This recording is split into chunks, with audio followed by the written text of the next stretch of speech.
Marking some fish near the bottom on the ledge in Boynton. One of my favorite spots to jig.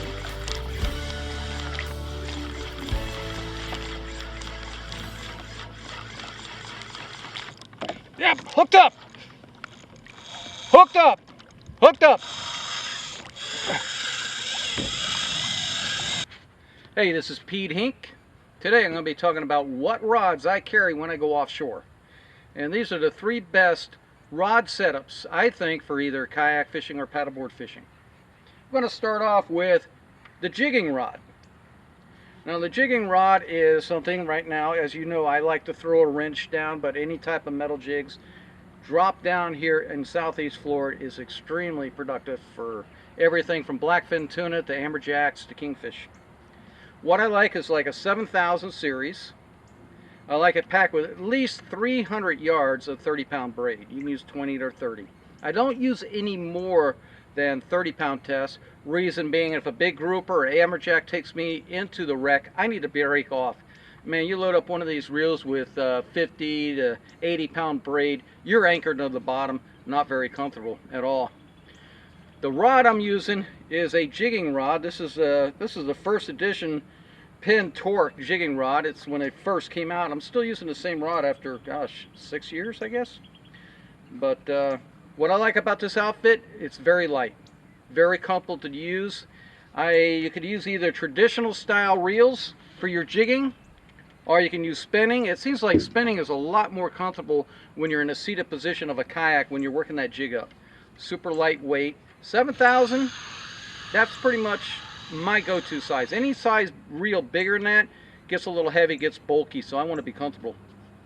But like I say, 7,000, at least 300 yards of braid. You got to have braid on there. Another rod I like to use is that you should carry, and that is a live bait rod if you're live bait fishing. I like traditional styles reels. This is a Pin Torque International 15. Now I got 300 yards of 30-pound braid on here, and I got about 50 yards of 30-pound mono leader. I mean, actually it's mono line that I've tied here. I like the mono line on there for the stretch. So if I hook a sailfish, it jumps. Fish like that, you got that stretch, which helps keep that hook from pulling out. So I have that on there. I've tied the monofilament to the 300 yards of braid, which I'll need if the fish makes some long runs, with an FJ knot. And an FJ knot, I tip it, I take a little thing of super glue, and they have super glue with a little, like a paintbrush, and I just kind of go over that knot with that. That helps make sure that it stays attached. But the rod I'm using for live bait, it's a jigging rod also. You know, it's a Pin Torque jigging rod. I like this because it is, like I say, very lightweight. It works great for live bait fishing. And also, if I want to switch over to jigs, I can switch over to jigs and use this particular outfit. Now, as you see, it's not very big. A lot of people think you need a big reel to go offshore. 20 to 30-pound test really is all you need. You don't have to carry those big rods with 80-pound test. Of course, unless you're targeting yellowfin tuna or marlin, chances are you're not. So a little outfit like this, very comfortable to use. You don't really need much more than this. You don't need to carry a big rod. I like to be comfortable with what fishing tackle that I'm using. Great little outfit. I've horsed in some big hammerhead sharks with this thing, some big amberjacks, kingfish.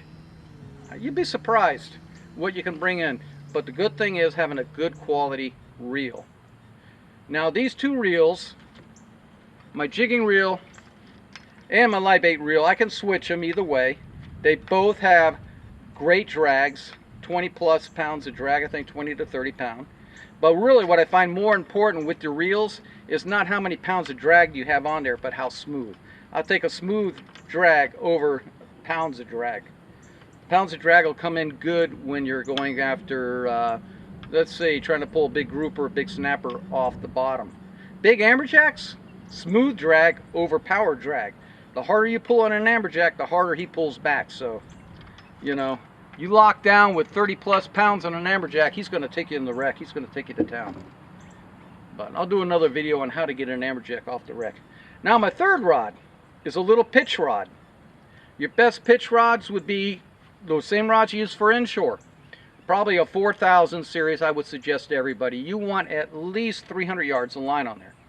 So you don't want to load up your 4000 with 40-pound test, you know, something you might use to try to pull a snook out of the pilings. You want line capacity. You want a light bait. And a pitch rod's for those times when basically you're that floating debris out there that the mahi love to hang on under, and when those schools of mahi dolphin come near, you need something to pitch quick. I like to pitch a little DOA terrorizer. I've caught more dolphin, the mahi dolphin, on this little bait than any other bait. I like single hooks because it could be mahi, it could be cobia, whatever it may be. If you got something with treble hooks and you get that fish alongside your kayak, it goes crazy. Last thing you want is treble hooks. So I like a single hook. A small jig would work. A little Gulfstream, you know, little jig would work just as well, probably as a DOA terrorizer. But don't let the size fool you. Elephants eat peanuts, and this kind of looks like a peanut.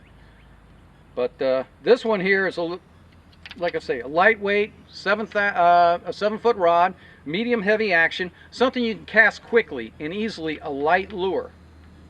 You don't think you can need to throw a big lure to catch a big mahi, because I tell you what, like I said before, elephants eat peanuts, and I've caught more mahi dolphin on this little outfit than I had the other two larger outfits.